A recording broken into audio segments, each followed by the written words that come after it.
kuchukua kukumbuka wale walishikwa na hii janga ya mafuriko. Wengi wamekufa, wengine wako kwa hospitali, na kwa sababu ni climate change. Our president akaona ni vyema kama tungeanza kushughulikia mambo ya climate ndio tuweze kuzuia maafa kama haya in the future. So we are here today making sure that we are not only remembering the ones who are affected by the floods. Many families have been displaced, others have died, others are in hospital, and others we don't even know where they are.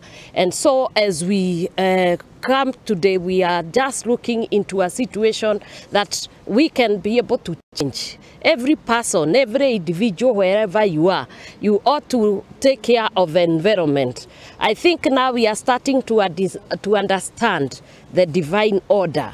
Amri ya Mungu. Since they came, you can see they are the ones who are going, they are the ones who are digging the holes, they are the future, they are the potential that we need in areas of food security, in areas of even these biodiversity corridors. Everything about environment and our even national security. It is a boy child, and therefore we need to make them aware that the future is theirs and they are very important to this country and even to the nations of the world. If you leave the boy child behind, I think you are not going to have a good world. Stopping thinking, and they are starting to take their position as the leaders of the communities, as the fathers, and the very important people in our lives.